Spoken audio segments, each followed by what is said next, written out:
Bonjour à tous. Donc, comme vu précédemment, on avait configuré le serveur avec l'Active Directory et le DNS, et on avait aussi ajouté, sans le configurer, le rôle DHCP. Ce rôle-là va nous permettre de donner des adresses IP à des périphériques qui n'en ont pas actuellement et qui font la demande. Donc c'est très important parce qu'une machine qui n'a pas d'adresse IP ne peut communiquer avec le réseau et encore moins du coup avec Internet. Donc maintenant nous allons voir comment le configurer. Une fois qu'on a été dans le gestionnaire de serveur et qu'on a lancé le gestionnaire de DHCP, nous arrivons sur ce menu là. Nous allons faire un clic droit sur l'IPv4. Nous allons faire une nouvelle étendue que nous allons configurer.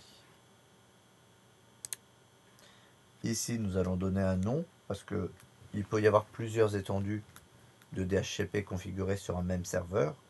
Donc pour pouvoir mieux les repérer, autant essayer de donner un nom simple.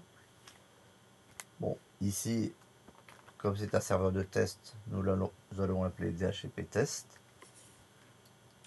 Et la description est facultative.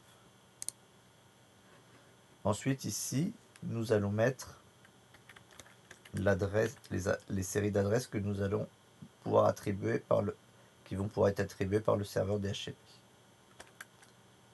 Donc notre réseau actuel, c'est le 192.168.20. Notre serveur est à 1. Donc en général, nous ne prenons pas les adresses tout de suite après ou juste avant le serveur. Parce que du coup, tout ce qui est fixe, on le mettra dans le même alentour que le serveur. Donc ici, nous allons commencer à 10. Pour finir à 192.168.20. On va mettre 11 machines, soit 20. Car il ne faut pas oublier que le 0 compte comme une valeur. Le masque de sous-réseau, par défaut, il nous a mis 24. Et ici, on est effectivement sur notre serveur à 24. Donc, pas besoin d'y toucher. Mais par contre, si vous seriez sur des réseaux plus spécifiques avec un CIDR particulier, il faudrait ramener la valeur du CIDR ici. La deuxième menu qui nous propose de rentrer, c'est si on veut mettre des exclusions dans la plage de DHCP. C'est-à-dire que si on devait attribuer 200 machines sur un réseau et qu'il y avait déjà une machine qui était au milieu du réseau, par exemple à 192.168.20.100, dans ce cas-là, il faudrait exclure cette adresse-là pour éviter qu'il y ait un risque de conflit par la suite entre les deux. Ici, dans notre cas, nous n'avons pas le problème, donc nous n'allons pas en mettre. Pour ensuite, nous trouvons l'option de la durée du bail, c'est-à-dire pendant combien de temps une adresse IP est enregistrée dans le serveur lié à une machine. Donc du coup, nous allons rester sur 8. Par contre, si vous seriez sur des zones plus élevées, avec un plus grand turnover de machines, il faudrait le changer. On va ensuite configurer les options qui sont importantes. La première, c'est le routeur. Parce que s'il n'y a pas de routeur, vous ne pourrez pas envoyer, vous ne pourrez pas aller sur un autre réseau et donc vous ne pourrez pas aller notamment sur Internet. Donc ici, dans notre cas, le routeur, c'est 192.168.20.2 qui nous a été attribué directement par le VMware.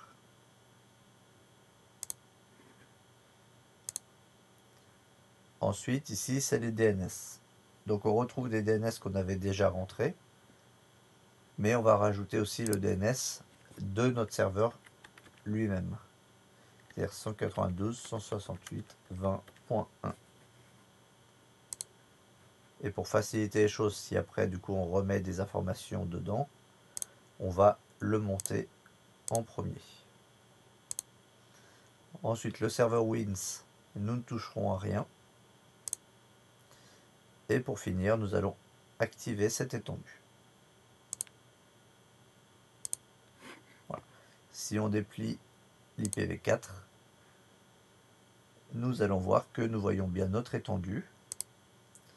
Et dans les options d'étendue, on retrouve bien notre routeur, notre serveur DNS et notre nom de domaine de DNS. Avec ceci, il est configuré. Si on veut par la suite avoir des informations au niveau des statistiques de notre serveur, nous allons sur IPv4, un clic droit et afficher les statistiques. Donc on voit bien qu'il y en a 11 machines disponibles, parce que pour l'instant il n'y en a pas d'autres qui ont été demandées. Si nous voulions faire un test, nous pouvons aller sur une machine Windows 10,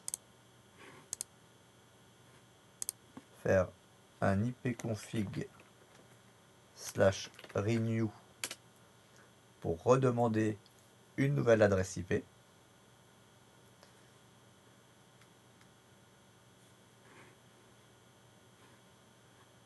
On voit qu'il en a attribué une, et si nous revenons